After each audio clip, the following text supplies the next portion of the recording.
স্বাগত সবাইকে introduce to writing স্কিলসে। আজকের এই পর্যায়ে আমরা পার্ট এ সম্পর্কে আলোচনা করব এবং সেটা শুধুমাত্র রাইটিং এর ক্ষেত্রে আলোচনা করা হবে। তো চলো কথা না বাড়িয়ে শুরু করা যাক আজকে আমাদের আলোচনাটা। ওকে, তো ফার্স্ট প্রশ্ন হচ্ছে হোয়াট ইজ রাইটিং? রাইটিং বা লেখা কি? রাইটিং কি? কম্পোজিং। কম্পোজিং এর আরেক নামই হচ্ছে রাইটিং। তো যাহা রাইটিং তাহাই কম্পোজিং। সো আমরা যদি একটু আমরা যদি সংজ্ঞা আকারে যদি দিতে চাই তাহলে আমরা লিখতে পারি writing is the activity of composing A text. মানে কোনো লেখা লেখার কাজই হচ্ছে রাইটিং, তাই না? ব্যাপক একটা সংজ্ঞা কিন্তু। Writing is a activity of composing A text. Composing মানে কি? লেখা বা রচনা করা। টেক্সট মানে কি? টেক্সট মানে হচ্ছে ওই নাউন, লেখা, ঠিক আছে? তো কোনো লেখার কাজই হচ্ছে writing. What is the 5 step of writing process? যে লেখার যে নিয়মটা আছে বা লেখার যে কয়টা ধাপ আছে, সেই কয়টা ধাপ কয়টা? আসলে ৫টা ধাপ আছে। একটা হচ্ছে প্রি রাইটিং, যেটা লেখার পূর্বে, লেখা শুরু করার পূর্বে আমাদেরকে লিখে নিতে হয়। অর্থাৎ দেখা যাচ্ছে যেটা আমরা লিখতে যাচ্ছি সেটাকে প্রথমে জাস্ট এমনিতেই লেখা। তারপর ড্রাফটিং। ড্রাফট মানে হচ্ছে কি? খরচা। তার মানে এমনিতেই আমরা যেটা লিখতে যাচ্ছি সেটা লেখা। তারপরে হচ্ছে রিভিশন। রিভিশন বলতে যে সেটা পুনরায় সেটাকে দেখা। সেখানে কোনো ভুল ত্রুটি আছে কিনা সেগুলোকে যাচাই-বাছাই করে দেখা। এখন এডিটিং, এডিটিং মানে হচ্ছে যদি কোনো ভুল ত্রুটি থাকে কিংবা আরো একটু মডিফাই করার দরকার হয়, তাহলে এডিটিং বা আ পুনরায় লেখার পরিবর্তন করা হয়। এটাকে বলা হয় এডিটিং। অ্যান্ড পাবলিশিং বলতে কি বোঝায়? যে লেখার ফাইনাল স্টেপ, অর্থাৎ লেখাটাকে প্রকাশ করা বা প্রচার করাই হচ্ছে পাবলিশিং। অর্থাৎ যার উদ্দেশ্যে লেখা হচ্ছে সেটা করাই হচ্ছে publishing. Okay, so what is revising and revision? Revising বা রিভিশন এখানে কি বোঝাচ্ছে? রিভাইজিং মানে কি? রিভিশনিং। রিভিশনিং মানে কি? পুনরায় দেখা। আর রিসিং, রিসিং মানে পুনরায় দেখা। Both are similar meaning. Your paper. Revising means revision বা রিভাইজিং বা রিভিশনিং আর রিসিং ইয়োর পেপার। তুমি যে কাগজটা লিখছো সেটাকে পুনরায় দেখা। It's a process of making changes to a draft to align it with the writer's evolving intention. তো এটা পুনরায় দেখা ওই লেখাটাকে, রাইটার যে লেখাটাকে লিখছে সেটাকে পুনরায় আবার দেখা যে এখানে কোনো চেঞ্জেস বা এখানে কোনো পরিবর্তনের দরকার হয় কিনা, এখানে কোনো কিছু আরও মডিফাই করার দরকার হয় কিনা। তো এইটা দেখাই হচ্ছে রিভাইজিং বা revision. Okay, what is proof writing? Proof reading. Proof reading বলতে হচ্ছে পুনরায় পড়াকে বোঝায়। Proof reading is the process of reading. এটা লেখা, পড়ার একটা কি প্রসেস বা ধাপ। And correcting type typographical errors and mistake in grammar, style and spelling. এবং কি লেখায় যদি কোনো ভুল থাকে কিংবা গ্রামাটিক্যাল আইটেমে যদি কোনো ভুল থাকে কিংবা লেখার স্টাইলে যদি কোনো সমস্যা থাকে কিংবা উচ্চারণ বা বানানে যদি কোনো সমস্যা থাকে, তাহলে সেইগুলোকে পুনরায় পড়ে সেগুলোকে কারেক্ট করা। ওকে, হোয়াট ইজ এডিটিং? এডিটিং মানে কি? এডিটিং হচ্ছে editing is a process of correcting and adapting A text. Editing মানে বোঝায় যে কোনো কিছুকে কি করে লেখা, কারেক্ট করে লেখা কিংবা পুনরায় লেখা। What is plagiarism? এটাকে এইভাবে উচ্চারণ করলে আমরা বানানটা ঠিক রাখতে পারবো, মনে রাখতে পারবো। সেটা হচ্ছে প্লিয়া, PLA, plagiarism. Okay, তো এটা কি? এটা হচ্ছে plagiarism is the unauthorized use of the language and thought of another author and the representation of them as one's own. তার মানে কি বোঝাইলো এখানে? Plagiarism is the unauthorized use, মানে যেটার কোনো অনুমতি দেওয়া হয়নি এমন কোনো লেখা বা এমন কোনো ভাষা বা এমন কোনো চিন্তাভাবনা যেটা অন্য লেখকের, কিন্তু চালিয়ে দেওয়া হচ্ছে। অ্যান্ড দ্য রিপ্রেজেন্টেশন, কিন্তু চালিয়ে দেওয়া হচ্ছে অফ দেম, সেগুলোকে অ্যাজ ওয়ান্স ওন, অন্যজনের নামে চালিয়ে দেওয়া হচ্ছে। তো এটা অবশ্যই কি একটা খারাপ কাজ, যে অন্যের লেখাকে বা অন্যের চিন্তাভাবনাকে নিজের নামে চালিয়ে দেওয়া। Okay, what do you mean by drafting? Drafting বলতে কি বোঝায়? Drafting is a stage of the writing process where a writer organizes information and ideas into sentences and paragraphs.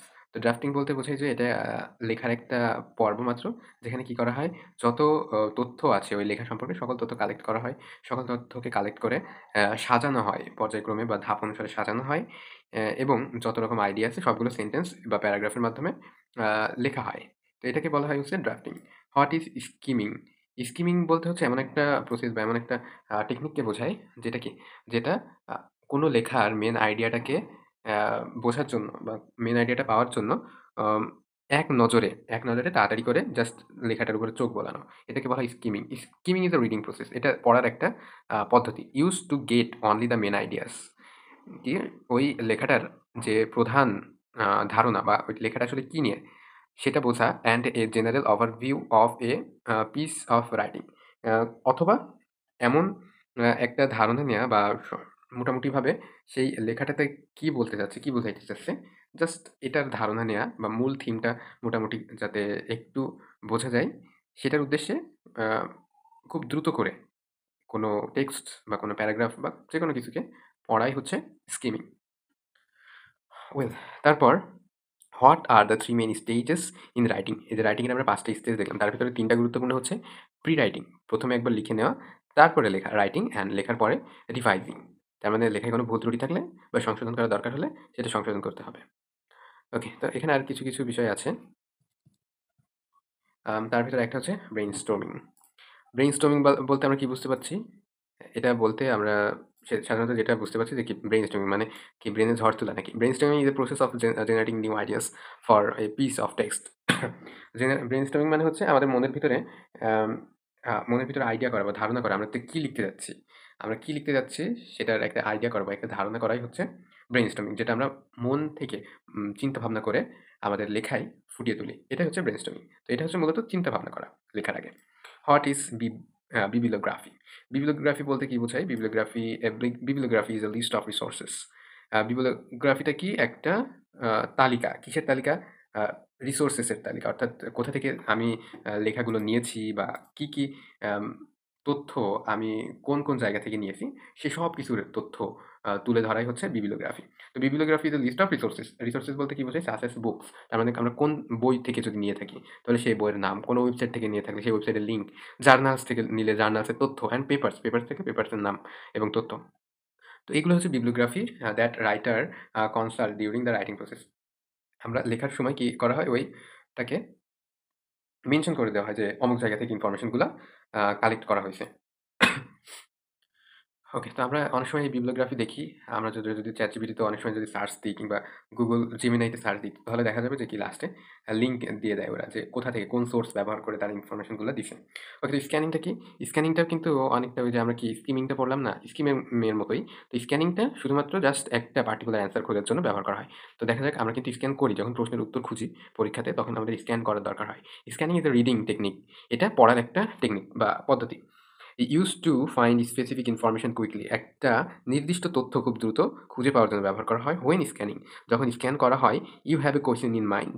যখন স্ক্যান করা হয় এবং তখন কি তোমার মনে যেই প্রশ্নটা থাকে কিংবা যেই প্রশ্নটার উত্তর তোমাকে খুঁজে বের করতে হবে, জাস্ট তুমি আ পড়ার মধ্যে ওইটাকে যখন শুধু খোঁজো, তখন সেটাই হচ্ছে scanning. You have a question in mind. তোমার মনে যে প্রশ্নটা আছে and read only to find the answer, এবং শুধুমাত্র সেইটা খোঁজার জন্যেই ওই প্যাসেজটা কিংবা ওই আ অনুচ্ছেদটা বা যাই হোক ওইটা তুমি পড়তেছো। And ignoring unrelated information. তুমি শুধু যেই কোয়েশ্চেনের অ্যান্সার খোঁজার জন্য তুমি পড়তেছো, ওইটা বাদে যা কিছু আছে সবকিছুকে কি করা? ইগনোর করা বা বাদ দিয়ে দেওয়া কিংবা ওইগুলোকে আ না দেখা। What is APA style? APA style বলতে বোঝায় হচ্ছে আমেরিকান সাইকোলজিক্যাল অ্যাসোসিয়েশন। ঠিক আছে? APA style is a set of standard for writers to follow developed by the American Psychological Association. তো আমেরিকান সাইকোলজিক্যাল অ্যাসোসিয়েশন লেখালেখির জন্য কিছু স্ট্যান্ডার্ড ফরম্যাট তৈরি করে দিয়েছে। এই স্ট্যান্ডার্ড ফরম্যাটগুলা লেখালেখির ভিতরে ফলো আ করাই হচ্ছে কি APA style. What does the phrase jotting down ideas mean? So the phrase jotting down ideas means to quickly write down information on a piece of paper to remind it. তো jotting down ideas বলতে বোঝায় আমাদের মনে যখন কোনো idea আসে, তখন সেটাকে আমরা সাথে যদি লিখে নিই, আম সেই ইনফরমেশনগুলাকে বা সেই বিষয়গুলোকে যদি আমরা সাথে লিখে নিই, তাহলে ওইটাকে বলে কি jotting down ideas. What is an appendix? An appendix is extra information attached at the end of a piece of writing. Appendix বলতে এক্সট্রা কোনো তথ্য দেওয়া, যেটাকে কি ওই যে লেখাটার শেষের দিকে জাস্ট এমনি অ্যাটাচমেন্টের মতো করে অ্যাটাচ করে রাখা হয়। বিভিন্ন বইতে কিন্তু এটা আমরা দেখি যে পুরো পৃষ্ঠা জুড়ে তাদের কনটেন্ট আছে। কিন্তু শেষে গিয়ে একটা বক্স বা কোনোভাবে তারা অ্যাটাচড করে দেয় বাড়তি কিছু তথ্যকে। তো এটাই কি অ্যাপেন্ডিক্স। এই যে অ্যাপেন্ডিক্স এই নামটা, এই অ্যাপেন্ডিক্স নামটা কি আমাদের শরীরে আমাদের যে বৃহদন্ত্র, ক্ষুদ্রান্ত আছে, ইন্টেস্টাইন আছে। ইন্টেস্টাইনের যে বাড়তি অংশটা থাকে, এই বাড়তি অংশটাকে কি বলা হয়? অ্যাপেন্ডিক্স বলা হয়, তাই না? তো এই যে লেখার যে বাড়তি ইনফরমেশনটা দেওয়া হয়, এই কারণে এটাকে কি বলা হয়? অ্যাপেন্ডিক্স। এভাবে আমরা কিন্তু এটাকে মনে রাখতে পারি।